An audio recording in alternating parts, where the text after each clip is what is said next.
All right. Thank you, Angela. Good morning, everybody. Welcome to Bar Talk on this January 18th, 2021, Martin Luther King Day. We have a smaller crowd today. Hopefully people are off celebrating the legacy of the day, although probably many are just taking a break from work. We've got a number of things to go over today. We've got some guest speakers here. I wanted to start out, given the significance of the day, with the quote that you see at the top of the agenda here. And this one spoke to me in particular because those clouds of ignorance and narrowness and selfishness, all too often we're not aware that we are in those clouds. We don't know what we don't know, as it were, and we are sometimes not aware when we are being narrow-minded or thinking too much of our own selves. And so it strikes me that the work that we need to do on whether it's diversity issues or anything else, all too often involves us not just rising above the clouds, but recognizing that those clouds are there in the first place. And so I think that quote is an invitation to us to think about the clouds of ignorance, narrowness, and selfishness that may be holding us back from doing what we like to do. All right, a quick review of some of the recent orders that we should be aware of. On the vaccine strategy, a member actually reached out last week. A lawyer who works as a guardian ad litem, who is really on the front lines, going into households, having to travel outside the state, and was wondering about what the vaccine strategy was for lawyers like her, making very clear that she didn't want to jump the line, but she was experiencing quite a bit of exposure in her professional life. So I took a look. Interestingly, and this was news to me, lawyers and financial advisors are actually included as other essential workers and therefore are in phase 1C of the Maine's vaccination program. Now, as someone who's been working at home and does not have a lot of exposure, that strikes me as a little ridiculous for some of us professionals who are safely ensconced in our safe little bubbles. But there are lawyers out there who have a great deal more exposure than I do, for example. If you are one of those lawyers and you are concerned about where lawyers stand in the vaccine prioritization, please let us know. We are considering what advocacy to do on this point, obviously being very careful. It's a sensitive PR issue. But at the least, you should know that legal professionals are in phase 1C currently. PMO number 1, SJC number 1 has been revised. This looks like it's primarily guidance for law enforcement agencies needing to schedule arraignments, but this is simply another step moving towards getting the courts slowly open back up. And just a reminder, a couple of reminders, always check the nice new judicial branch's website for court closings and hours. And don't forget to read the rules when it comes to email filing and e-filing. So that's what I have on the logistical matters that allow us to do our jobs. I'm delighted to have today as our guests, Tom and Carlos. As many of you know, the Board of Governors approved this past fall the creation of a BIPOC lawyers section. BIPOC stands for Black, Indigenous, and People of Color. Response to that has been strong. Tom and Carlos are the co-chairs of our new section, and they are here today to talk to you about what they're up to. So Tom, Carlos, without further ado, over to you. Thank you, Kelly. Thank you, Kelly, and good morning, everybody, and happy Martin Luther King's Day. Pleased to be with you here today on this special occasion. And so, yeah, Carlos and I just wanted to spend a few minutes talking to you folks about the new BIPOC section, what we're about, how the section came together, and sort of what our goals are, what our objectives are. And so, you know, I think as everybody here is aware, after George Floyd's death on May 25th of last year, there was a heightened awareness of racial inequality in all of our institutions, not just in the judicial, but you know, sort of all of our civic institutions, and there correspondingly has been a heightened awareness in our judiciary as well. And so, as events unfolded from there, for example, in June, some of us became aware that the Maine judiciary was reaching out to various individuals and institutions throughout Maine to sort of explore the possibility of implicit bias and racial inequality in the Maine bar. As anybody who serves on a not-for-profit knows that over the last few months, nearly every not-for-profit or for that matter, organization has started some sort of diversity or racial equality initiative or so on. And so there's a real heightened attention to this issue or these issues since George Floyd's death. And so in sort of viewing these things as they went by, it became sort of painfully apparent to some of us in the BIPOC legal community that we did not have any sort of institution, organization, collective voice with which to address these issues, or to speak with one voice, or to even serve as a resource for folks who were looking for sort of additional information or sort of firsthand feedback on sort of what goes on. And so we started to connect, those of us within the BIPOC community, with an eye towards getting together and forming some sort of organization. We had our first meeting in July. And since then we've been working sort of informally, at least for a few months, in concert with the new MSBA Diversity Committee, which some of us also serve, to plot the way forward. And so, at this point, our mission statement and bylaws have been approved. We are working on getting a formal invitation out to members of the bar. And so things are moving forward on that front.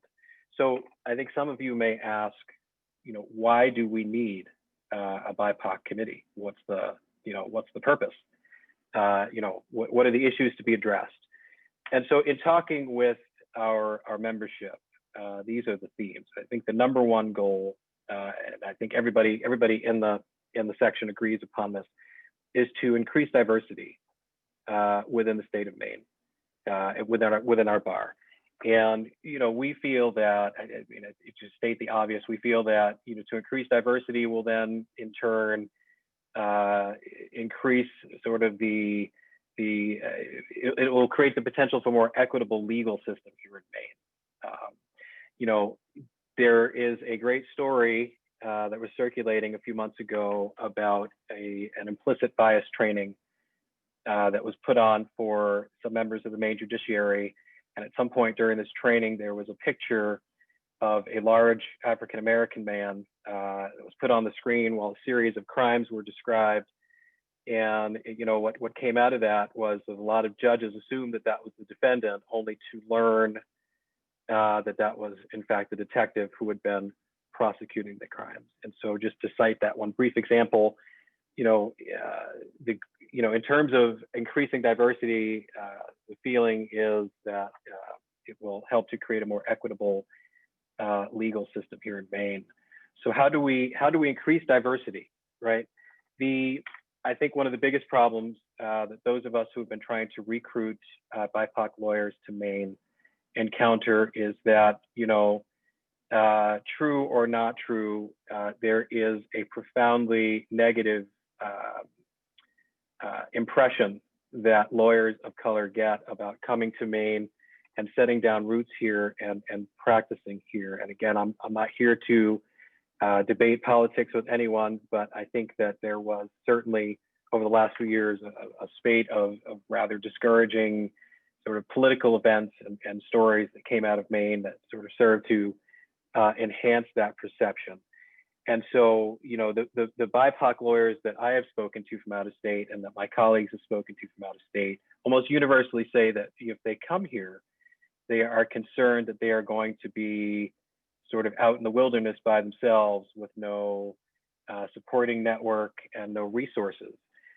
And so what we aim to do and what we have been doing is setting up a network, a statewide network of BIPOC lawyers and lawyers, that don't fit the BIPOC description, frankly, who can be supportive and provide sort of a welcoming face, a welcoming picture in terms of practicing law in the state of Maine and support after these folks get here.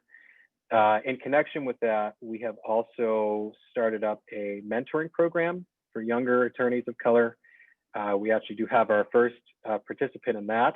So far, it's going well in terms of connecting a young person who just passed the bar and is looking for help and guidance and networking throughout the state. And so these are the things that we're sort of focused on. In addition, just to have fellowship with people who share sort of your unique experiences as a person of color practicing law in Maine.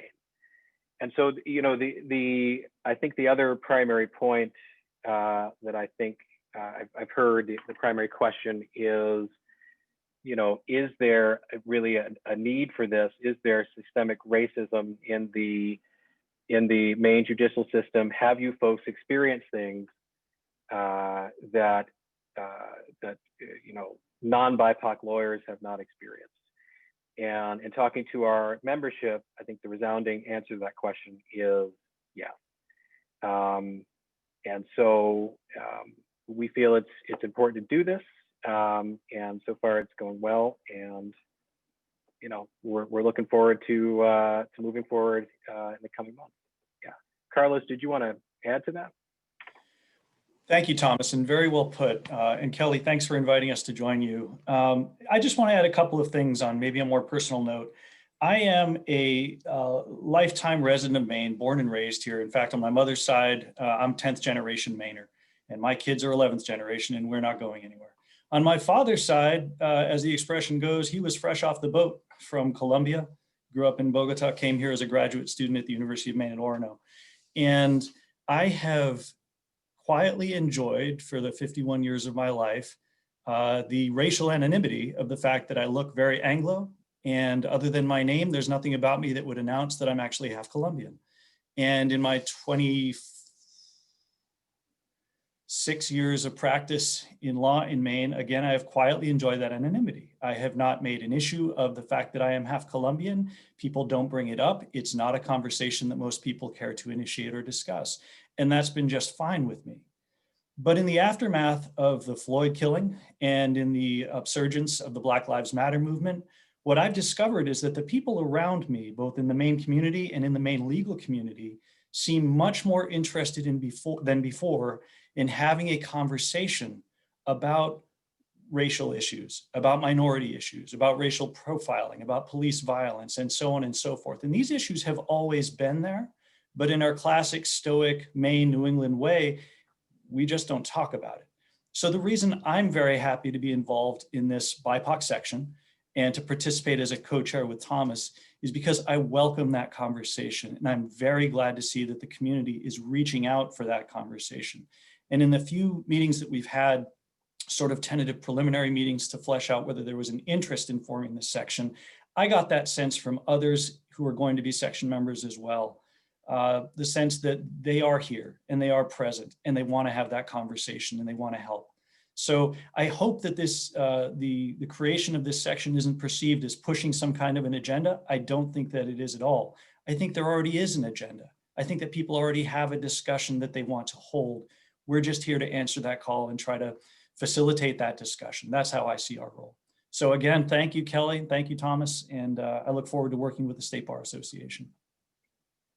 Yeah, Carlos, one of the coolest things about forming the section, and I know you've been practicing law here longer than I have, but one of the cooler things is that when I came here in 2004, started practicing, and I was only aware of maybe a couple of other lawyers of color here in Maine at that time, one of whom was a judge, and in putting this together, what I learned sort of by just networking, like I'd email somebody and say, hey, we're going to have a meeting and we're going to talk about this new section. And they'd say, oh, well, I know this one and that one. And you may not have heard of these people. And I'm like, no, I haven't heard of them. Put them on, send me their contact information.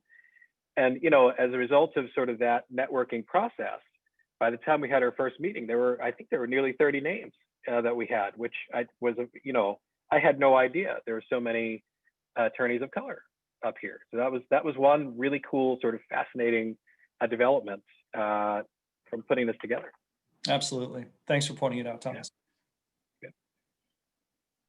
Well, both of you, thank you so much for kind of outlining where things have gone so far and what your thoughts are for moving forward. I want to invite everybody listening here to reach out to any of the four of us, Tom, Carlos, Angela, or myself. If you're interested in participating in any of this, if you have ideas or suggestions for the association or the section, as you've heard in prior bar talks, one of our strategic goals as an association for this year is to take, actually for the next 2 years, is to take substantive steps towards diversity issues. This right here is one of the first tangible ones that we've taken, and I really appreciate Tom and Carlos, the energy and excitement that you've brought to the process. So anything else, Tom or Carlos, that you guys want to put out there right now? No, I don't think so. Thank you so much for having us, Kelly and Angela. Appreciate it. All right. Thank you, And Kelly. a quick follow-up on, so I invited, we talked about this last week's bar talk, and we summoned members to an outside membership meeting last week as a procedural step to change the bylaws so that future membership meetings could be virtual instead of in person. Unfortunately, we did not get a quorum. And so we took a vote just for the fun of it. It was unanimous, but it doesn't count. So unfortunately, that means that we're not going to be able to hold a virtual membership meeting. Well, we are going to hold a virtual membership meeting at the Winter Bar Conference. We're not going to be able to vote on the bylaws change. And that includes a bylaws change that is very important to me, which is to add a seat on the Board of Governors to be filled by the BIPOC lawyers section. We're gonna try again later on this spring. Maybe the warmer weather will help bring more people out. We'll make it happen at some point. For now, I just want to report to everybody, for now, what we're going to do as an interim measure is we're going to have the BIPOC lawyer section go ahead and elect that representative, and the board will invite that representative to come and participate in our meetings on a going forward basis. Now, technically, that person is not going to yet have a vote, which kind of sucks, but they will at some point in the future. And frankly, we do most things by consensus in any event, and so they will be able to participate as fully as though they had a formal vote. So that's where things stand on that. Angela, let me turn it over to you for some business side updates. Thank you, and thanks to Tom and Carlos for joining us today. It was great to hear from you guys, so thanks a lot. I don't have a whole lot to add today.